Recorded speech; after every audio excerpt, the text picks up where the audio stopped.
ಇವತ್ತಿನ ರೆಸಿಪಿಯಲ್ಲಿ ಒಣಗಿದ ಮೀನು ಸಾರು ಮಾಡ್ತಾ ಇದ್ದೀನಿ. ಮಂಗಳೂರು ಶೈಲಿಯಲ್ಲಿ ಯಾವ ರೀತಿಯಾಗಿ ಈ ಒಣಗಿದ ಮೀನು ಸಾರನ್ನ ಮಾಡೋದು ಅಂತ ಹೇಳಿ ನೋಡೋಣ. ತುಂಬ ಸಿಂಪಲ್ ಆಗಿ ಯಾವುದೇ ಮಸಾಲೆಗಳನ್ನ ರುಬ್ಬದೆ ಮಾಡುವಂತಹದ್ದು ಇದು. ತುಂಬ ಟೇಸ್ಟಿಯಾಗಿರುತ್ತೆ. ಬನ್ನಿ ಹಾಗಾದರೆ ಯಾವ ರೀತಿಯಾಗಿ ಸುಲಭವಾಗಿ ಈ ಒಣಗಿದ ಮೀನು ಸಾರನ್ನ ಮಾಡೋದು ಅಂತ ಹೇಳಿ ನೋಡೋಣ. 1/4 kgಯಷ್ಟು ಒಣಗಿದ ಮೀನು ತೊಗೊಂಡಿದ್ದೀನಿ. ಅದರ ತಲೆಯನ್ನೆಲ್ಲ ತೆಗೆದು ನೀಟಾಗಿ ಕ್ಲೀನ್ ಮಾಡಿ ಈ ರೀತಿ ಸ್ವಲ್ಪ ಹೊತ್ತು ನೆನೆಸಬೇಕು. ಇದರಲ್ಲಿ ಉಪ್ಪಿನಂಶ ಜಾಸ್ತಿ ಇರೋದ್ರಿಂದ ಸ್ವಲ್ಪ ಹೊತ್ತು ನೆನೆ ಹಾಕಬೇಕಾಗತ್ತೆ. ಒಂದು 10 ನಿಮಿಷ ನೆನೆ ಹಾಕಿದರೆ ಸಾಕು. ಇದು ನೆನೀತಾ ಇರಲಿ. ಅಷ್ಟೊತ್ತಿಗೆ ನಾವು ಒಗ್ಗರಣೆಗೆ ರೆಡಿ ಮಾಡ್ಕೊಳ್ಳೋಣ. ಒಂದು ಬಾಣಲೆ ಬಿಸಿಗೆ ಇಟ್ಕೊಂಡಿದ್ದೀನಿ. ನೋಡಿ, ಎಣ್ಣೆ ಹಾಕ್ಕೊಳ್ತಾ ಇದ್ದೀನಿ. ಒಂದು 4 ರಿಂದ 5 ಚಮಚ. ಸ್ವಲ್ಪ ಎಣ್ಣೆ ಜಾಸ್ತಿ ಹಾಕ್ಕೊಳ್ಳಿ. ಒಂದು 3-4 ಹಸಿಮೆಣಸಿನ್ಕಾಯಿನ ಹಾಕ್ಕೊಂಡಿದ್ದೀನಿ, ಖಾರ ಇರುವಂತಹದ್ದನ್ನು. ಒಂದು ದಪ್ಪ ಸೈಜ್ ಈರುಳ್ಳಿಯನ್ನು ಈ ರೀತಿ ಉದ್ದುದ್ದಾಗಿ ಕಟ್ ಮಾಡಿ ಸೇರಿಸ್ಕೊಂಡು ಚೆನ್ನಾಗಿ ಸ್ವಲ್ಪ ಕಲರ್ ಚೇಂಜ್ ಆಗುವವರೆಗೂ ಫ್ರೈ ಮಾಡ್ಕೋಬೇಕು. ನೋಡಿ, ಇಷ್ಟ ಆದರೆ ಸಾಕಾಗತ್ತೆ. ಈಗ 2 ಟೊಮೊಟೊ ಸೇರಿಸ್ಕೊಳ್ತಾ ಇದ್ದೀನಿ. ಸ್ವಲ್ಪ ದಪ್ಪ ಸೈಜ್ದು ಚೆನ್ನಾಗಿ ಹಣ್ಣಾಗಿರುವಂತಹದ್ದು. ಇದಕ್ಕೆ ಸ್ವಲ್ಪ ಟೊಮೊಟೊ ಹಣ್ಣು ಜಾಸ್ತಿ ಹಾಕ್ಕೊಂಡ್ರೆ ತುಂಬ ಚೆನ್ನಾಗಾಗತ್ತೆ. ಸ್ವಲ್ಪ ಉಪ್ಪು ಸೇರಿಸ್ಕೊಳ್ತಾ ಇದ್ದೀನಿ, ಬೇಗ ಟೊಮೊಟೊ ಮೆತ್ತಗಾಗಲಿ ಅಂಥೇಳಿ. ಚೆನ್ನಾಗಿ ಒಂದ್ಸರಿ ಮಿಕ್ಸ್ ಮಾಡಿಕೊಂಡು ಸಣ್ಣ ಉರಿಯಲ್ಲಿ 3 ರಿಂದ 4 ನಿಮಿಷ ಒಂದು ಮುಚ್ಚಳನ ಮುಚ್ಚಿ ಚೆನ್ನಾಗಿ ಬೇಯಿಸ್ಕೋಬೇಕು. ಟೊಮೊಟೊ ಚೆನ್ನಾಗಿ ಬೇಯಬೇಕು. ನೋಡಿ, ಚೆನ್ನಾಗಿ ಬೆಂದಿದೆ, ಎಣ್ಣೆ ಎಲ್ಲ ಬಿಟ್ಕೊಂಡಿದೆ. ಇಷ್ಟ ಆದರೆ ಸಾಕಾಗತ್ತೆ. ಈಗ ಇದಕ್ಕೆ ಮಸಾಲೆ ಪುಡಿಗಳನ್ನೆಲ್ಲ ಸೇರಿಸ್ಕೊಳ್ತಾ ಹೋಗೋಣ. ಒಂದು 1/4 ಚಮಚದಷ್ಟು ಅರಿಶಿನ ಹಾಕ್ಕೊಂಡಿದ್ದೀನಿ. 1 ಚಮಚ ಅಚ್ಚ ಖಾರದ ಪುಡಿ ಹಾಕ್ಕೊಳ್ತಾ ಇದ್ದೀನಿ. ಸ್ವಲ್ಪ ಖಾರ ಇದೆ, ನೋಡಿಕೊಂಡು ಖಾರ ಎಷ್ಟು ಬೇಕೋ ಅಷ್ಟು ಹಾಕ್ಕೊಳ್ಳಿ. ಹಸಿಮೆಣಸಿನ್ಕಾಯಿ ಕೂಡ ಹಾಕಿರೋದ್ರಿಂದ ನೋಡ್ಕೊಂಡು ಹಾಕ್ಕೊಳ್ಳಿ.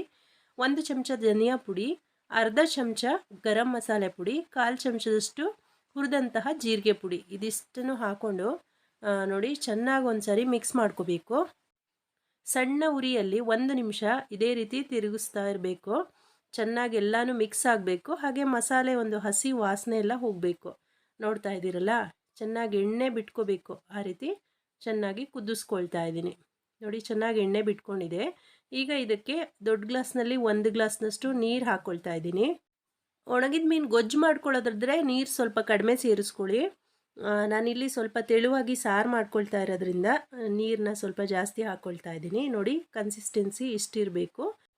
ಟೊಮೊಟೊ ಬೇಯುವಾಗ ಸ್ವಲ್ಪ ಉಪ್ಪು ಸೇರಿಸ್ಕೊಂಡಿದ್ವಿ. ಹಾಗೆ ಒಣಗಿದ ಮೀನಲ್ಲೂ ಕೂಡ ಉಪ್ಪಿನಂಶ ಇರೋದ್ರಿಂದ ಮೀನು ಬೆಂದ ತಕ್ಷಣ ಉಪ್ಪು ಬಿಟ್ಕೊಳ್ಳುತ್ತೆ. ಹಾಗಾಗಿ ನೋಡಿಕೊಂಡು ಉಪ್ಪು ಸೇರಿಸ್ಕೋಬೇಕು. ನೋಡಿ, ಸಾರು ಚೆನ್ನಾಗಿ ಕುದೀತಾ ಇದೆ. ಈಗ 10 ನಿಮಿಷ ನೆನೆಸಿದ್ವಲ್ವ ಮೀನು, ಅದನ್ನು ಸೇರಿಸ್ಕೊಳ್ತಾ ಇದ್ದೀನಿ.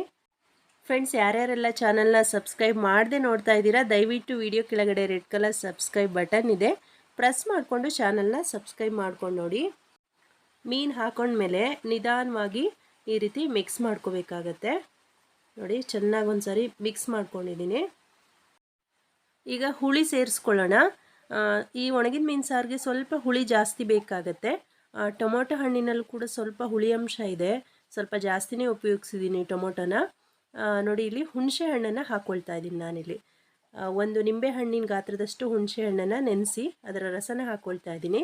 ನೀವು ಬೇಕಾದರೆ ಹುಣಸೆ ಹಣ್ಣು ಬೇಡ ಅಂದರೆ ನಿಂಬೆ ಹಣ್ಣನ್ನು ಹಿಂಡ್ಕೋಬೋದು, ಅಥವಾ ನಿಮ್ಮಲ್ಲಿ ಯಾವ ರೀತಿ ಹುಳಿ ಸಿಗುತ್ತೋ ಹಳ್ಳಿಗಳಲ್ಲಿ ಸಿಗುವಂತಹ ಹುಳಿನೂ ಹಾಕೋಬೋದು. ರುಚಿ ನೋಡಿಕೊಂಡು ಸ್ವಲ್ಪ ಉಪ್ಪು ಸೇರಿಸ್ಕೊಳ್ತಾ ಇದ್ದೀನಿ.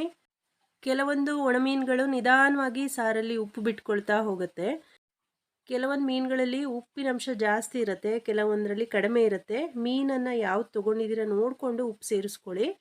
ನೋಡಿ, ಇದರ ಮೇಲ್ಗಡೆ ಕರಿಬೇವಿನ ಎಲೆಗಳನ್ನ ಸ್ವಲ್ಪ ಹಾಕ್ಕೊಳ್ತಾ ಇದ್ದೀನಿ. ಇದರ ಒಂದು ಘಮ ತುಂಬ ಚೆನ್ನಾಗಿರುತ್ತೆ. ಒಂದು ಮುಚ್ಚಳ ಮುಚ್ಚಿ ಒಂದು 2 ನಿಮಿಷ ಮೀಡಿಯಂ ಫ್ಲೇಮ್ನಲ್ಲಿಟ್ಟು ಕುದಿಸ್ಕೊಳ್ತಾ ಇದ್ದೀನಿ.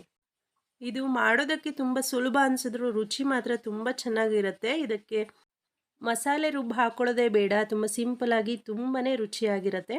ಅನ್ನ ರೊಟ್ಟಿ ಜೊತೆಗೆ ಒಳ್ಳೆ ಕಾಂಬಿನೇಷನ್. ಇವತ್ತಿನ ವಿಡಿಯೋ ಇಷ್ಟ ಆದರೆ ಲೈಕ್ ಮಾಡಿ. ಮತ್ತೊಂದು ಹೊಸ ವಿಡಿಯೋದೊಂದಿಗೆ ಸಿಗೋಣ. ವಿಡಿಯೋ ನೋಡಿದ್ದಕ್ಕಾಗಿ ಧನ್ಯವಾದಗಳು.